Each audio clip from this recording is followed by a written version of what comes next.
Hello everybody, this is Petrikov, and today we're going to be working on D&D tabletops.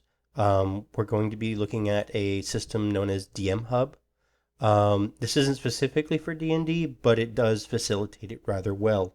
5th edition currently. Um, this is a system that allows you to create monsters, tools, weapons, um, player characters, and maps fairly effectively. And it also has some cool little abilities, like these little animations that you can give characters. And obviously, there's going to be more, and you can even add some yourself. But the fun thing is it creates a little bit of a narrative for the DM without having to actually spell it out. Let's go ahead and give you some examples of that. So over here, you can obviously see she's upset, and he's currently eating and maybe not noticing that fact. And then we go over to this table where everybody's kind of doing a bunch of different things from eating to writing. And over here, we can see these guys are playing a game. And then over in this corner, we've got two guys quietly discussing something. So that's interesting.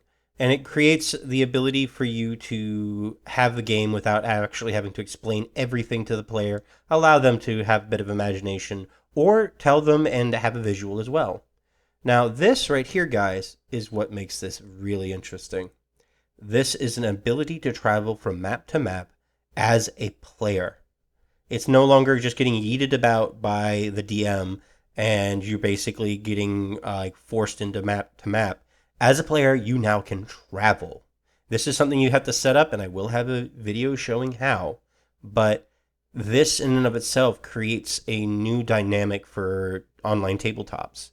Because essentially, guys, we can have an open world map system. You can have a world map even, guys, and it will literally travel to city. This is my current guild hall for this town. Um, Now the doors open, the walls work. I have even a little animation right there, kind of showing a little security for the system. The lights work. Now, granted, I'm a DM, so I'm able to pull things from walls, but so let's go ahead and see this. This is another thing that's really interesting, guys. You can create shops that are automated, basically. You can have your own loot tables on them, which basically generates what's in them, or you can specifically cater to them. So this is the guild hall. So obviously, a lot of magical items, a lot of interesting and expensive things will be here. And here's another thing you can do. You can go ahead and create a separate layer in the map to create either a roof or another floor, or both, or even a third floor.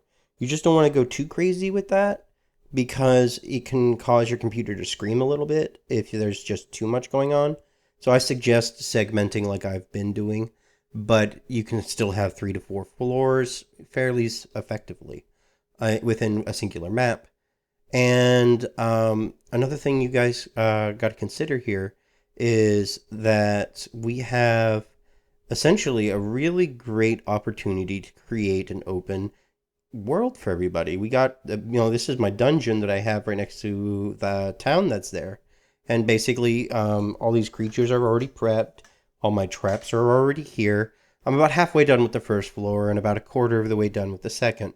I'm planning on having a full 3 layers of combat oriented dungeon. This is the first floor, and I have 2 layers done currently. And I will be having this posted on DMhub so people can just take this and use it. And I'm really excited to see what everyone's going to do with it because it will just make the community grow. And I really hope that everyone will give this thing a try. I mean, it has some amazing abilities. You're using Goblin script, which is specific for DMhub. I'm not currently an expert on it, but I'm getting there. Now, as far as the game is concerned, you can run quite a complex little game here. As you can see, this is one of my small maps that I made for a combat scene. And generally, you can do it in a bunch of different ways. I've even created monsters of my own that's supposed to represent 8, 6, and 4 skeletons. So that way I can speed the game along. I believe that's it. I'm on the introduction to kind of like the maps that I've made already and just the system itself. I will be doing a bunch of tutorials on how to do a bunch of the smaller things. I haven't exactly figured out Goblin script yet, which is what they use, but I'm learning, and I will help you guys learn too. And hopefully we can all grow and add to this community. You can get on their Discord. Denivarius is a very helpful person, and I think that it's just going in a great direction. You can have a open world tabletop, guys. You can literally have multiple DMs in the same module. You guys can have you can assign one guy to be watching over this party and one guy to watch over this party, and you could even stumble across each other. I mean, that's crazy.